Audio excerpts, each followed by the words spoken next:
बच्चों, this is your channel vision of physics bye DP Singh. हम देख रहे थे इक्विवेलेंट रेजिस्टेंस निकालना, जिसमें पिछले लेक्चर में टाइप 4 तक किए थे। आज हम टाइप 5 देखेंगे, problem based on and wire. जो वायर कहीं एंड हो जाता है, तो आपको मैं बता दूं कि जो वायर क्लोज लूप नहीं बनाता है उसमें करंट सर्कुलेट नहीं करता है।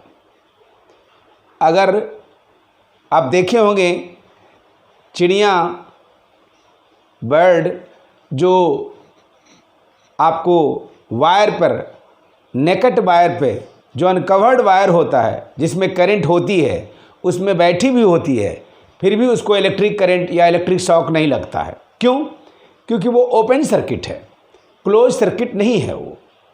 तो इस तरह से जब तक कोई क्लोज लूप नहीं बनाता है उसमें करंट का सर्कुलेशन नहीं होता है। सिंपल वे में आप ऐसे समझ लें कि जो रोड आपके घर पे आकर के ख़त्म हो जाती हो उसमें गाड़ियां नहीं दिखाई देती है। कौन आएगा? आप आएंगे, आपके एक दो मित्र आएंगे। लेकिन जो रोड कहीं से लिंक होता है, रिंग रोड बनता है, उसमें गाड़ियां हमेशा दिखती रहती है। फ्लो, गाड़ियां का फ्लो हमेशा दिखती रहती है। उसी तरह से अगर आप ए और बी के बीच में निकालना चाहते हैं तो ये सी और डी डैमेज हो जाएगा। अगर आप सी और डी के बीच में निकालना चाहते हैं तो ए और बी डैमेज हो जाएगा, मतलब इसमें करंट नहीं जाएगा, इसमें भी नहीं जाएगा। क्यों? यहाँ से गया और इसको फिर क्लोज लूप बनाने का मौका नहीं मिल रहा है। ये कनेक्टेड रहता तो होता। तो इसलिए इसमें कुछ वायर को हम लोग डैमेज करेंगे।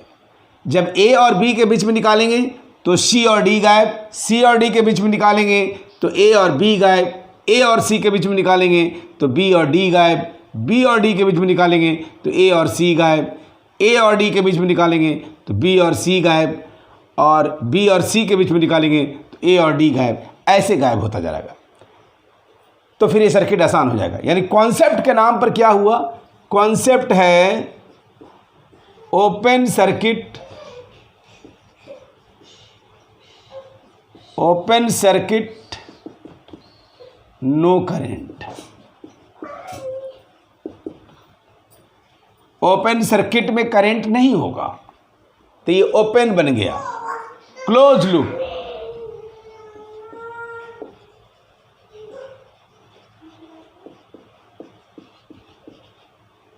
करंट, ये है बाबू, ये टेक्निक है। तो सबसे पहला सवाल देखते हैं ए और बी। तो जब आप ए और बी को देखेंगे तो ये मिटा दीजिए, बस आपके पास सर्किट इतना होगा। क्योंकि उसमें करंट नहीं फ्लो करेगा, जाएगा लेकिन क्लोज लूप बनाने का मौका नहीं मिलेगा, तो फिर करंट नहीं फ्लो करेगा, ये बेकार हो जाएगा। अब इतना ही आपके पास सर्किट है वास्तव में। जब आप ए और बी के बीच में निकाल रहे हैं तो वास्तव में आपके पास इतना ही सर्किट है। यही टिप्स है इसमें। अगर ये समझ नहीं पाएंगे तो ये सवाल नहीं बनेगा, मुश्किल हो जाएगी। तो अब देखिए, ये तीनों सीरीज में है तो क्या हो जाएगा? मैं इसका इक्विवेलेंट डायग्राम बना के दिखाता हूँ आपको। कुछ ऐसा हो जाएगा, आर आर आर 3R, ये 3R, और ये रहा अपना R, और ये ऐसा, ये भी R है और ये भी R है। यानी ए और बी के बीच में निकालना है तो अब कुछ ऐसा हो जाएगा। और अब ये दोनों आपस में कैसा हो गया? पैरेलल में। तो पैरेलल में हम लोग क्या करते हैं, इसको हम R' अगर मान लें, इनको, इन दोनों को, तो ये हो जाएगा 3R इंटू R, 3R अब plus R, 3R square upon 4R। तो ये कैंसिल हो जाएगा, 3/4R, ऐसा। और अब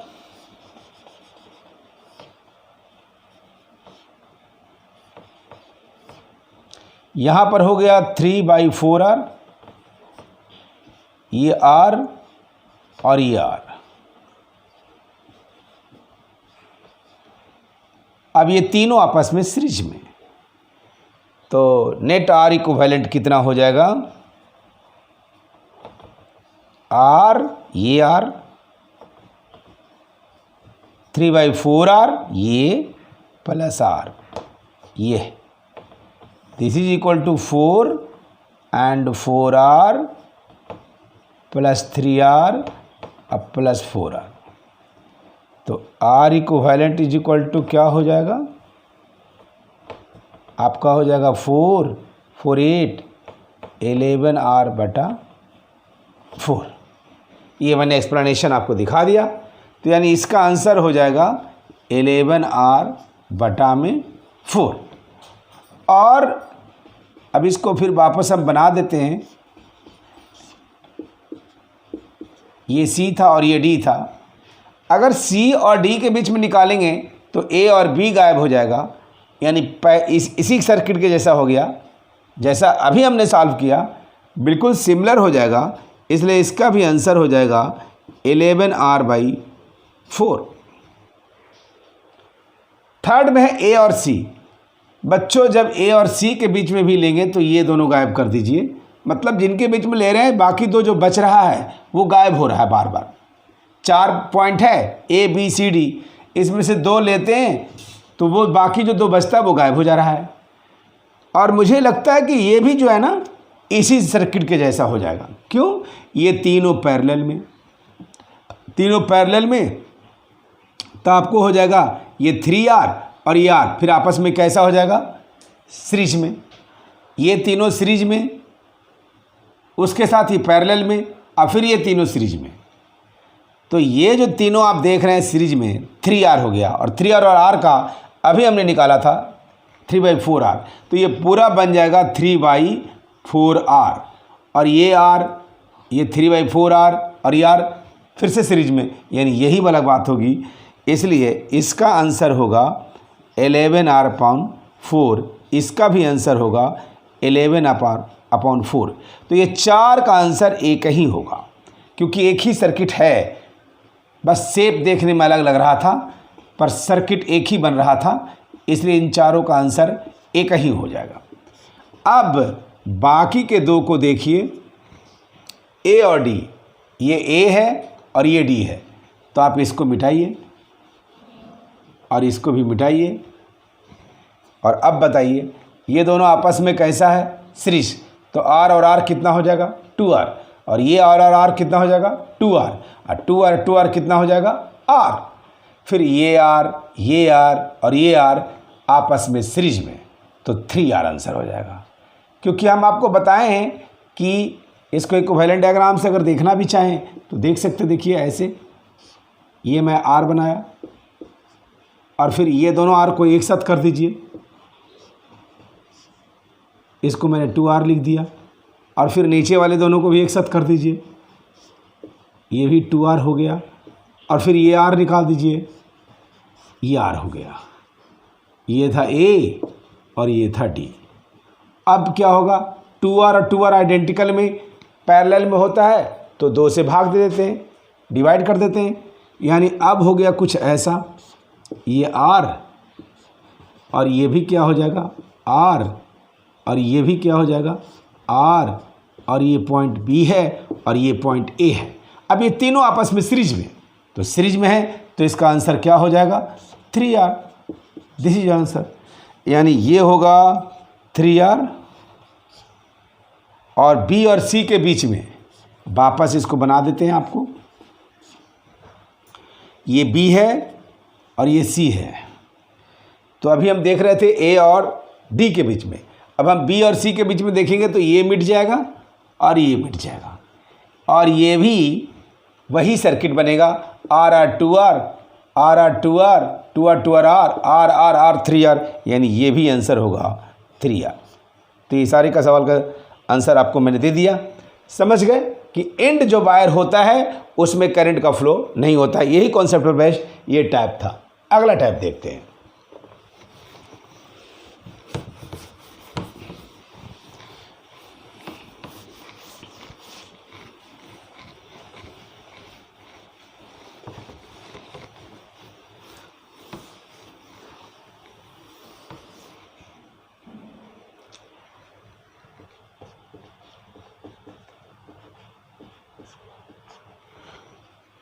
टाइप 6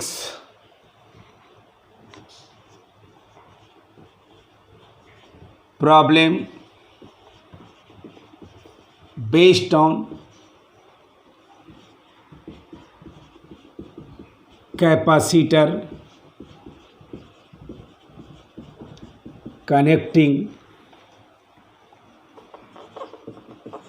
वायर। ये कॉन्सेप्ट ये है बच्चों कि capacitor block DC direct current, मतलब डीसी मतलब बैटरी से जब कनेक्टेड होगा अगर कैपेसिटर, तो वो कैपेसिटर उनको ब्लॉक कर देता है। कब ब्लॉक करता है? जब कैपेसिटर से बैटरी को कनेक्ट करोगे तो बैटरी से कैपेसिटर में चार्ज फ्लो होने लगेगा और कैपेसिटर चार्ज होने लगेगा, और जब कैपेसिटर पूरी तरह से चार्ज हो जाएगा तो फिर से वो करंट को अपने अंदर अलाउ नहीं करेगा। इसके लिए स्टेडी स्टेट कहलाता है। वो स्टेट जिस समय वो कंप्लीट चार्ज हो गया हो उसको स्टेडी स्टेट कहते हैं। उस स्टेडी स्टेट के बाद वो करंट उसमें फ्लो होना बंद हो जाएगा, यानी करंट कुछ क्षण के लिए होगा, लेकिन स्टेडी स्टेट में करंट कैपेसिटर से होकर के नहीं फ्लो करेगा। इसलिए हम लिखें कैपेसिटर ब्लॉक डीसी। लेकिन कब? इन स्टेडी स्टेट, बल्कि ये बात लिख दें इन स्टेडी स्टेट। इन स्टेडी स्टेट, स्टेडी स्टेट कहने का मतलब है मुझे उस स्टेट से जिस समय कैपेसिटर चार्ज हो चुका है। तो एक सवाल देखते हैं। ये देखिए,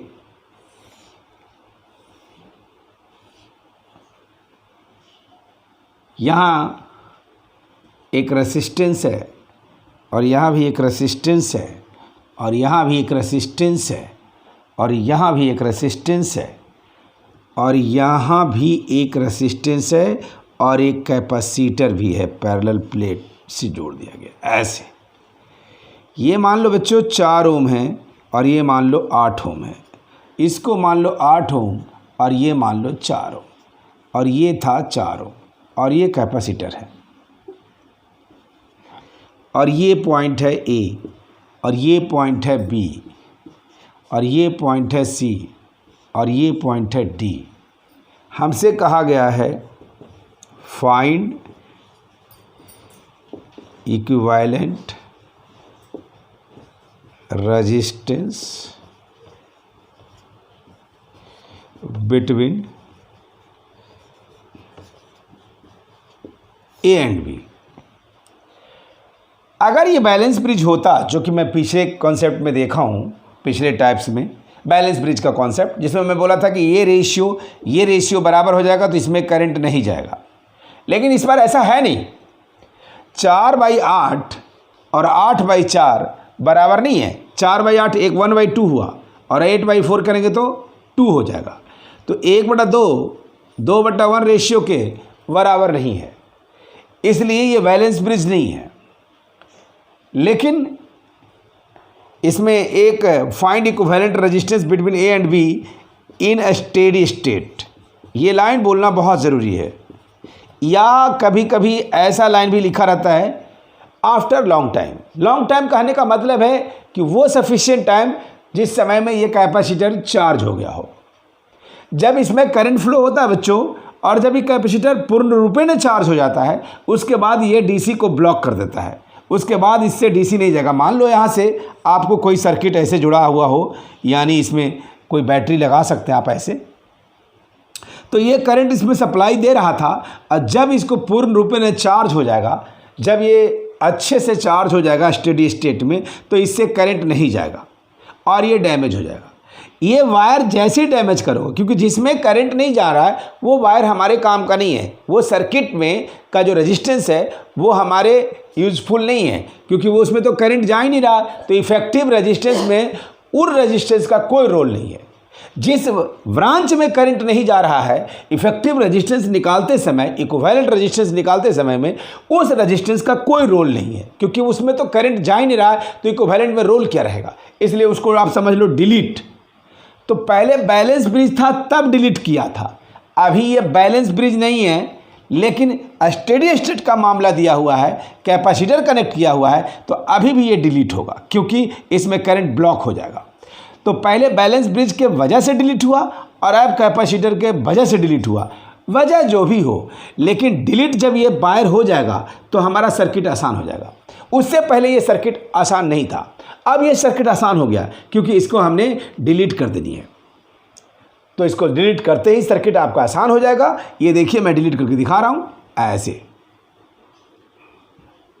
और ये 4 और 8 12 हो गया, और ये 8 और 4 12 हो गया, और 12 और 12 पैरेलल में। तो पैरेलल में आइडेंटिकल में डिवाइड और सीरीज में आइडेंटिकल में मल्टीप्लाई होता है, मैंने कई टाइम्स बोला। तो ये 12 12 का हो जाएगा 2, 12 12 का 2 से आप डिवाइड कर दें तो ये हो जाएगा आपको 6 यानी 1/R equivalent is equal to 1/12 plus 1/12, ये भी 12 और ये भी 12। तो 1/R equivalent 12, 1 + 1 and R equivalent is equal to 12/2, this is 6 ohm। तो बड़ा आसानी से निकल गया सवाल, क्योंकि ये कॉन्सेप्ट हम जानते थे। अगर नहीं जानते तो ये बहुत मुश्किल सवाल होता, बहुत कॉम्प्लेक्स सवाल होता। अगर ये नहीं मिटता तो तब तो फिर कोई ऑप्शंस नहीं था सीरीज पैरेलल पहचानने का किरचॉफ लॉ के सिवा। चलिए अगला टाइप देखते हैं।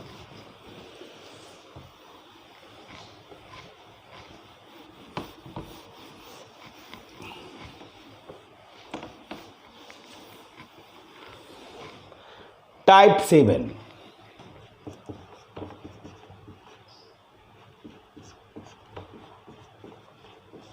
Problem based on short circuit.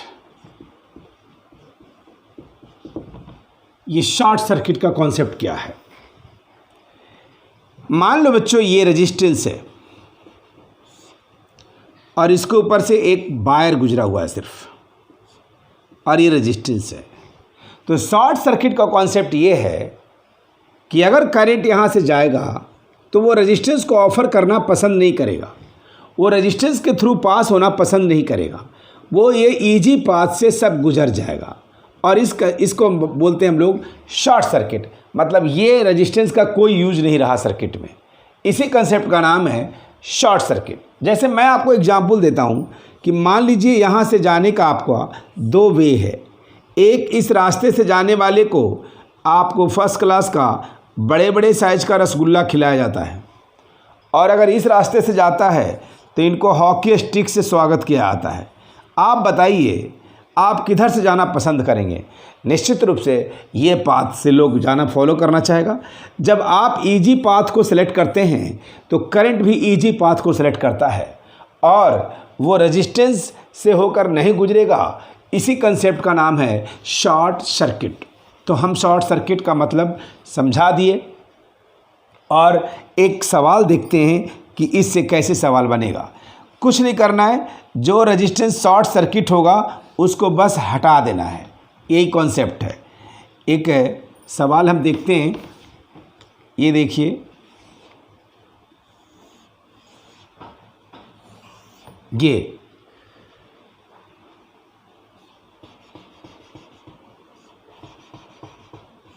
ऐसा, और इसके ऊपर ये शॉर्ट सर्किट है। ये ए है, बी सी डी, यहाँ रेजिस्टेंस, यहाँ भी रेजिस्टेंस और यहाँ भी रेजिस्टेंस। इसको 4 ओम, इसको भी 4 ओम, ये भी 4 ओम और ये भी 4 ओम, ये 8 ओम और ये भी 4 ओम। हमसे पूछा गया है find equivalent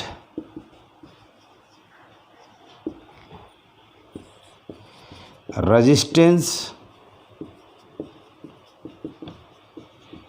between A and C.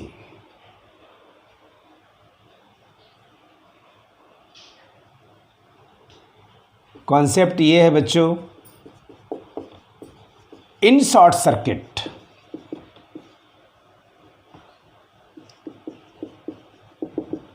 Resistance should be removed. जैसे इसको हटा देंगे। अब बताइए ए और बी के बीच में आपको निकालना है यहाँ और यहाँ के बीच में, तो क्या होगा? इसके ऊपर से ब्रिज बनाया हुआ है तो इसमें करंट नहीं जाएगा, तो ये बेकार हो जाएगा। बस बाकी सर्किट जैसे है वैसे देखिए। तो ये 4 और 4 कितना सीरीज में है तो 8 हो जाएगा। फिर 4 और 4 कितना हो जाएगा? 8 हो जाएगा। अब ये पूरा 8, ये 8 और ये 8 आपस में कैसा? पैरेलल। तो आप इसको ऐसे निकाल सकते हो, 1/R equivalent 1/8, 1/8, 1/8, this is 3/8 and R equivalent is equal to 8/3 ohm. Answer. तो ये बड़ा आसानी से सवाल बन जाता है। बस इसको जैसे रिमूव करेंगे सर्किट इजी बन जाएगा। अब एक और सवाल देखिए इस पर बेस्ड, दूसरा नंबर सवाल। यही चीज़ है ए और सी के बीच में, बस थोड़ा सा इसी सवाल में मैं चेंज कर रहा हूँ कि ये जो देख रहे हैं वो ये लेके यहाँ से लेकर के यहाँ तक है। इस बार आंसर क्या होगा?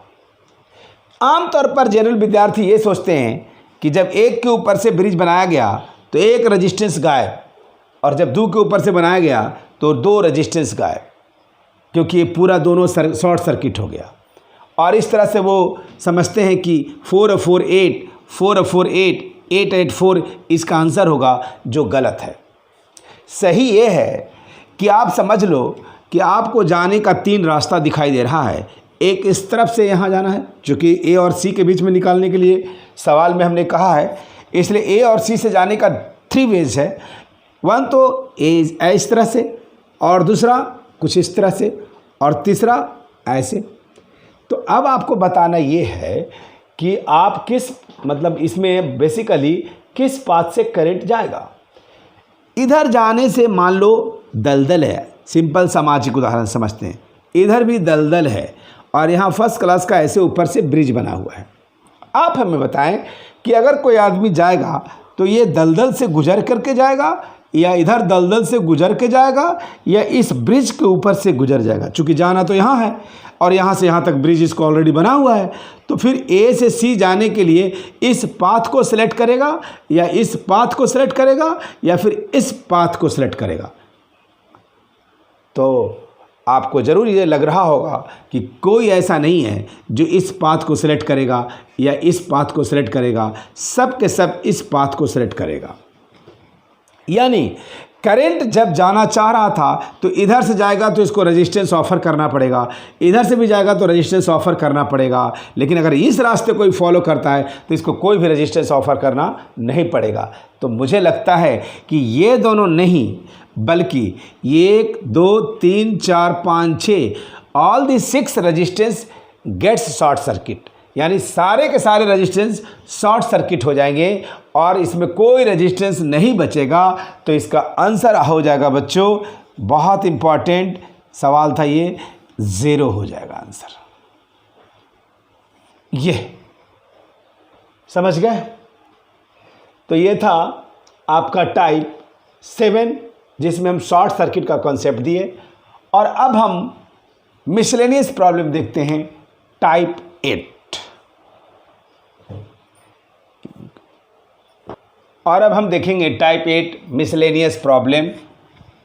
तो इसमें एक सवाल देखते हैं।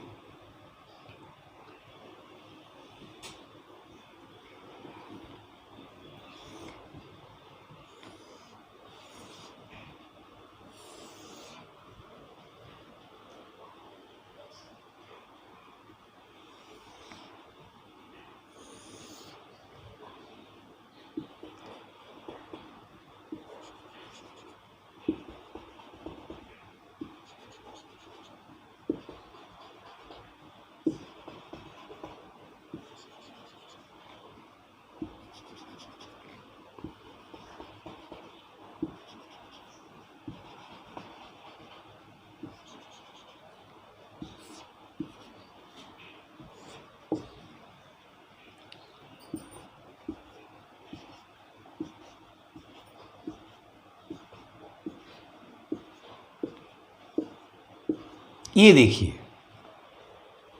इसको कुछ नेमिंग कर देते हैं, 1 2 3 4 5 6 7 8 और ये 9, 1 और 9 के बीच में निकालना है। तो इसमें मैं एक टिप्स दे रहा हूँ। देखिए, कॉन्सेप्ट और टिप्स में थोड़ी अंतर होती है। टिप्स मतलब है बनाने का टेक्निक। तो ये मैं एक टिप्स दे रहा हूँ कि हालांकि करंट ऐसे जाता नहीं है, लेकिन एरो जैसे दिया हुआ है, इसको बोल लो along the axis of current. मान लो थोड़ी देर के लिए करंट का एक्सिस यही है, हालांकि है नहीं, जा तो रहा करंट ऐसे जाएगा चाहे ऐसे जाएगा, बीच में बिना वायर से करंट जाएगा कैसे।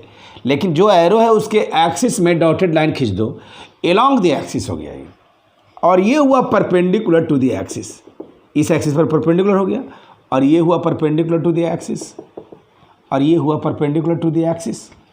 तो कॉन्सेप्ट ये है कि along द एक्सिस में मतलब 1 और 5 या 5 और 9 इक्विपोटेंशियल नहीं होगा।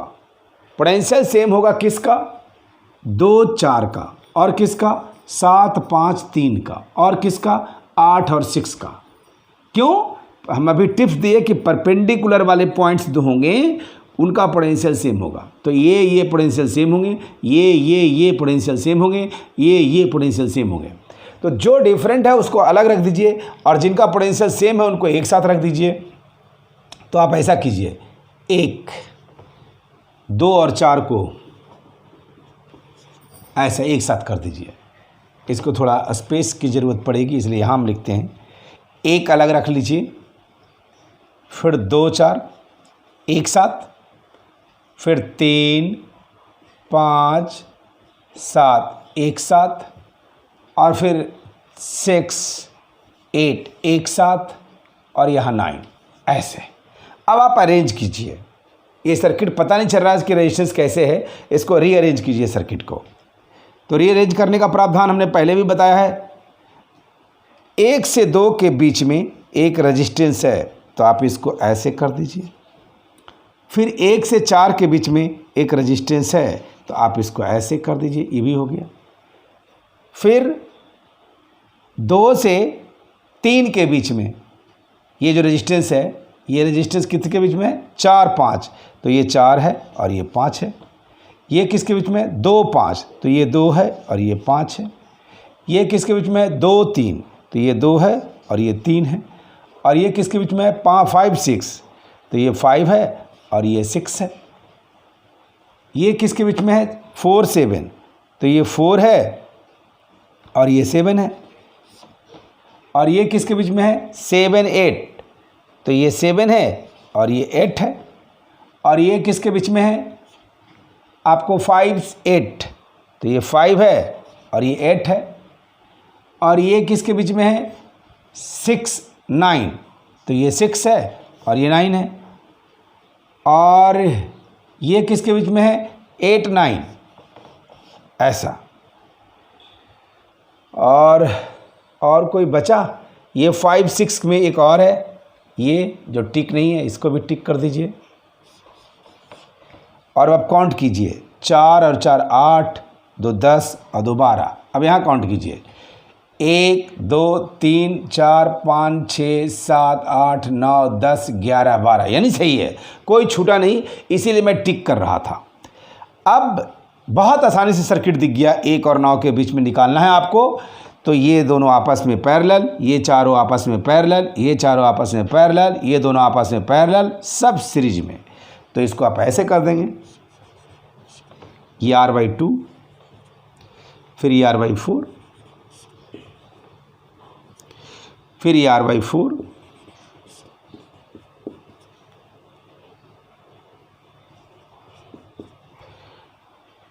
फिर ये R/2। अब जोड़ दीजिए, आंसर हो जाएगा 3R/4। तो ये इसका आंसर हो गया। तो ये बड़ा अच्छा कॉन्सेप्ट था एलॉन्ग वाला। एक और सवाल इस पर बेस्ड देखते हैं हम लोग।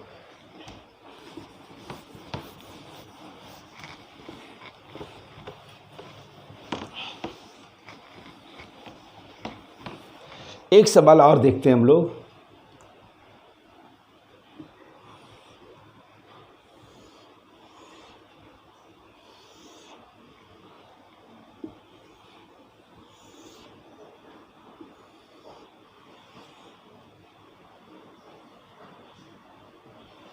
ये क्यूब।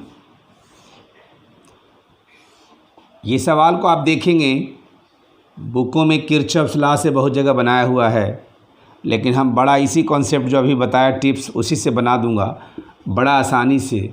नहीं तो ये किरचॉफ्स लॉ लगा करके बनानी पड़ती है। तो हम आपको आसान सा टिप्स दिया है, इसको आप ठीक से समझ लें और देखें, ये सवाल भी उस तरह से बन जाएगा। ये 1 2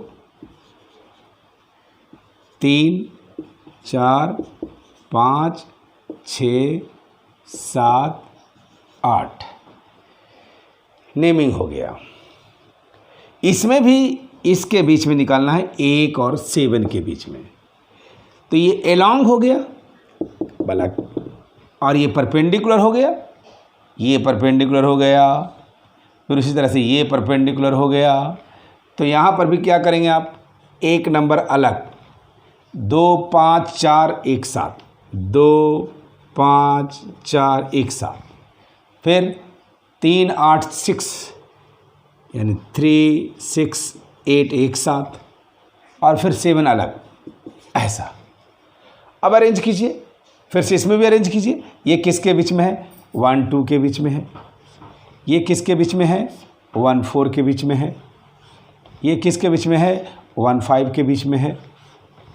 ये किसके बीच में है, 4 3 के बीच में है। ये किसके बीच में है, 4 6 के बीच में है। ये किसके बीच में है, 6 7 है। ये 3 7 है।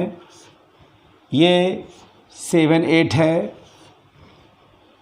ये 2 8 है, 2 8 है। ये 5 8 है, और ये 2 3 है, और ये बच गया 5 6। ये 5 6 है, तो यहाँ से 6 9 12 हो गया, सारा ठीक हो गया। अब इसके बीच में निकालना है। तो ये फिर क्या हो जाएगा बच्चों, r/2 r/3 सॉरी, और ये क्या हो जाएगा, r/6, और ये क्या हो जाएगा, r/3। चूँकि आइडेंटिकल है और पैरेलल में डिवाइड हम बोलते हैं, तो 3 रेजिस्टेंस आइडेंटिकल है और पैरेलल है, तो r/3 लिख दिया, इसको r/6 लिख दिया, इसको r/3 लिख दिया। अब ऐड कर दीजिए r इक्विवेलेंट, चूँकि सब के सब सीरीज में, तो ये हो जाएगा r/3 r/6 r/3 एलसीएम 6, और आपको ये 2r + r 2r यानी 5r/6, यही आंसर हो गया।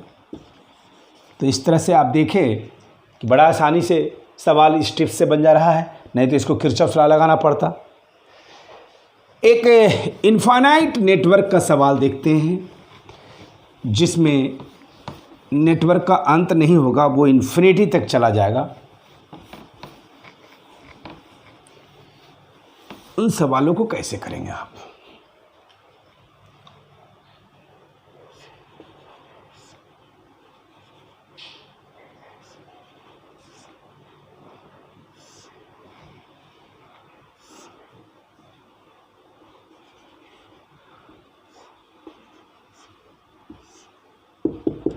ऐसा ऐसा ये इन्फिनिटी तक गया है।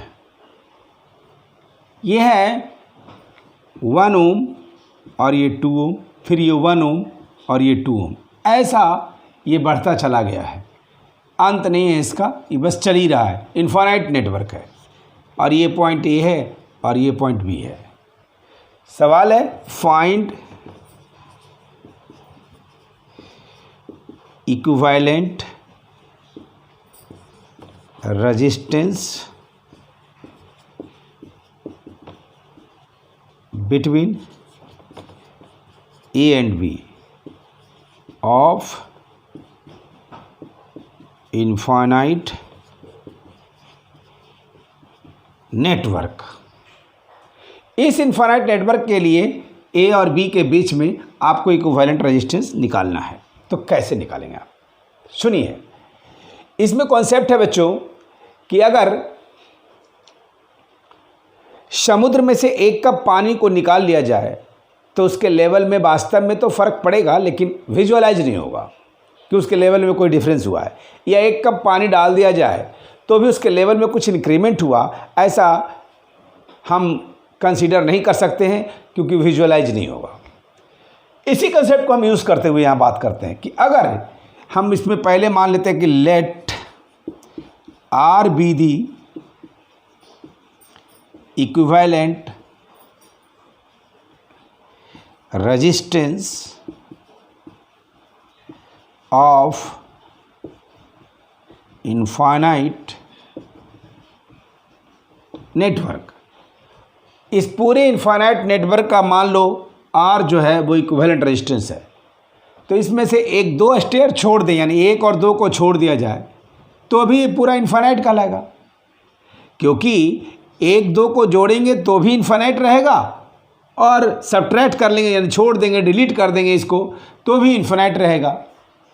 अगर ये पूरे का आर माना हूँ मैंने इक्विवेलेंट, तो इन दोनों को छोड़ दिया जाए तो भी आर कहलाएगा, और फिर इनको जोड़ दिया जाए तो भी आर कहलाएगा, क्योंकि ये टर्म को ऐड करने से या इसको डिलीट करने से इसके इक्विवेलेंट में फ़र्क नहीं पड़ेगा, क्योंकि सीक्वेंस इनफाइनाइट्स है। इनफाइनाइट्स में एक टर्म को क्या घटाना और क्या ऐड करना मीनिंगलेस है। जैसे समुद्र में मैं बोला 1 कप पानी को क्या ऐड करना या फिर क्या उसे पानी 1 कप निकालना, उससे फ़र्क नहीं पड़ेगा उसके लेवल पे। तो हम इसी कॉन्सेप्ट का सहारा लेकर के बनाएंगे। तो इसको हम ऐसे कर देते हैं 1 ओम, और ये देख लीजिए आपका ये 2 ओम, और इस पूरे के बदले में हम लिख देते हैं आर। ये समझ लीजिए, ये सर्किट को मैं रिड्यूस कर दिया, यानी 1 और 2 को छोड़ दिया। मैं पूरा को आर माना था, लेकिन 1-2 को छोड़ दिया तो भी तो ये आर ही रहेगा, क्योंकि 1-2 को ऐड करने से क्या फ़र्क पड़ेगा। तो हमने 1-2 को ऐड छोड़ दिया तो भी आर रहा। बस इस कंसेप्ट को हम यूज़ कर रहे हैं। और अब वापस इस आर में 1 और 2 को ऐड कर देंगे तो भी आर रहेगा, क्योंकि ये आर कोई छोटा मोटा रेजिस्टेंस नहीं है, इनफाइनाइट नेटवर्क का रेजिस्टेंस है। तो अगर ये आर इनफाइनाइट नेटवर्क का रेजिस्टेंस है, उसमें हम 1 और 2 को ऐड भी कर देंगे तो भी इन्फिनिटी में क्या फ़र्क पड़ेगा। इसलिए हम अब कहेंगे कि ये दोनों आपस में पैरेलल में उसके साथ सीरीज में, यानी आर, ये पूरा आर ही रहेगा, आर में इसको जोड़ने से आर ही रहेगा, तो हम उसको आर लिख रहे हैं इज इक्वल टू 1 + 2r। ऊपर में दोनों को गुना कर दीजिए, नीचे में जोड़ दीजिए। ये इक्वेशन बन गया बच्चों। अब हमारा सवाल सॉल्व हो जाएगा। तो हम लिखेंगे r is equal to 2 + r + 2r बटा 2 + r, ऐसा। अब इसको क्रॉस मल्टीप्लिकेशन कर दो, 2 + r बराबर यहाँ से 2 + 3r, और इसको फाइनली सॉल्यूशन क्या हो जाएगा, तो यहाँ से गुना कर लीजिए 2r + r² 2 + 3r, एक तरफ लेके आ जाइए, r² + 2r - 3r - 2 0, r² - r - 2 0, quadratic equation आ गया। अब इस क्वाड्रेटिक इक्वेशन को सॉल्व कर लीजिए, बस हो गया सवाल। तो क्वाड्रेटिक इक्वेशन सॉल्व करना तो आप 10th में ही जान गए हो, इसलिए कोई बड़ा बात नहीं मैथ्स में, तो ये कोई बड़ा बात नहीं है। r is equal to minus of -1 - b होता है, plus minus root under b² मतलब 1 का स्क्वायर, -4 a मतलब 1 और c मतलब -2। अब बटा में 2 × 1, तो यहाँ से 1 हो जाएगा, प्लस माइनस रूट अंडर, ये 4 दूनी 8 है, 1 9 हो गया, अब बटा 2, 1 + -3 9 का स्क्वायर रूट क्या हो जाएगा, तो ये 3 हो जाएगा upon 2। This is equal to 1 + 3 बटा 2 and this is equal to 2 ohm. Minus sign हमने इसलिए नहीं लिया क्योंकि रेजिस्टेंस नेगेटिव नहीं होता है। अगर आप इसको प्लस के जगह पर माइनस लेते तो 1 - 3 - 2 हो जाता, और रेजिस्टेंस आपका नेगेटिव नहीं होता है, इसलिए हमने नहीं लिया। तो दिस इज योर आंसर, यानी इस इनफाइनाइट नेटवर्क का इक्विवेलेंट रेजिस्टेंस होगा वो 2 ओम होगा। तो ऐसे क्वेश्चंस में जनरली ये क्वाड्रेटिक इक्वेशन ही डेवलप हो जाते हैं, तो आप इसको से घबराना नहीं है, सिंपली सॉल्व कर लेना है और आपका सवाल बन जाता है। चलिए अगला सवाल देखते हैं, एक लास्ट सवाल और देखते हैं। और ये सवाल देखिए एक स्टार प्रॉब्लम, जिसमें सीरीज पैरेलल पहचानना थोड़ी मुश्किल हो रही है। तो इसमें एक कॉन्सेप्ट है रिवर्स सिमेट्री का, उसी का इस्तेमाल करूँगा कि अगर ये पॉइंट है मान लो ए और ये पॉइंट है मान लो बी, इस पॉइंट का नाम रख लो एम और इस पॉइंट का नाम रख लो एन, इस पॉइंट का नाम रख लो पी, इस पॉइंट का नाम रख लो क्यू। तो जितना रेजिस्टेंस यहाँ से चल कर के एम पे आए हैं उतना ही रेजिस्टेंस चल कर के एन पे भी आए हैं, इसलिए एम और एन का पोटेंशियल सेम होगा। मतलब यहाँ से इसकी दूरी और इसकी दूरी बिल्कुल बराबर है, इसलिए ये दोनों पॉइंट का पोटेंशियल सेम होगा। जब से सेम होगा तो जिस सेम पोटेंशियल में करंट नहीं फ्लो होता है तो ये कट हो गया।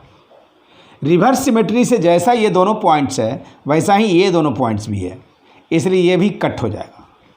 और इसको जैसे ही आप कट करके हटा देंगे तो आपका सर्किट बहुत आसान हो जाएगा। देख लीजिए बहुत आसान सर्किट हो गया, क्योंकि अब ये दोनों आपस में सीरीज में, उसके साथ ही पैरेलल में, तो R और R कितना हो जाएगा 2R, और 2R I into R upon 3R 2/3R। तो ये हो जाएगा 2/3R, ये भी हो जाएगा 2/3R, ये भी हो जाएगा 2/3R और ये भी हो जाएगा 2/3R। और अब इसको एक छोटा सा इक्विवेलेंट डायग्राम बना लेते हैं हम लोग कि ये R हो गया, ये 2R/3, ये 2R/3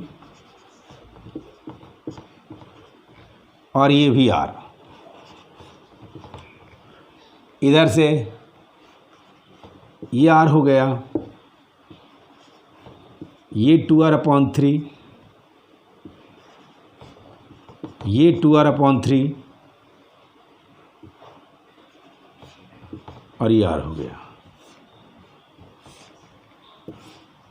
अब ये चारों सीरीज में और ये भी चारों सीरीज में, तो इसको हम R' मान लेते हैं। तो ये हो गया R plus 2R/3 plus 2R/3 plus R, चूँकि सीरीज में है। तो इसको आप ऐड करके देख लो क्या हो जाएगा, 3R और 2R R, तो ये भी 3R हो जाएगा इनफैक्ट। तो 3 3 6 8 10R/3। तो ये भी उतना ही हो जाएगा, यानी फाइनल कुछ ऐसा हो जाएगा। ये हो गया 10R/3 और ये भी हो गया 10R/3 और आपस में पैरेलल में। तो पैरेलल में हो गया तो इसका हम बोलेंगे R equivalent is equal to 1/10R/3 1/10R/3। This is equal to 3/10R 3/10R और this is equal to 10R। तो ये हो जाएगा 3 + 3 and this is equal to 6/10R। ये hence R equivalent is equal to 10R/6 5/3R answer. तो ये भी एक अच्छा सवाल था। तो मैंने इस तरह से 8 टाइप में विभक्त करके आपको इक्विवेलेंट रेजिस्टेंस निकालना सिखाया। अगर कोई भी सर्किट आप देखेंगे और मेरे 8 टाइप्स अगर उसमें फेल हो जाएगा, मेरे 8 टाइप के बावजूद भी अगर आपको सीरीज पैरेलल नहीं दिखता है, इसका मतलब है कि वो सर्किट बीमार है और उसका इलाज सिर्फ किरचॉफ लॉ से संभव है। यानी इसके आगे जो हम लोग किरचॉफ लॉ देखेंगे उससे पॉसिबल है। तो आज इतना ही, अब अगले लेक्चर में बात करेंगे। Thank you.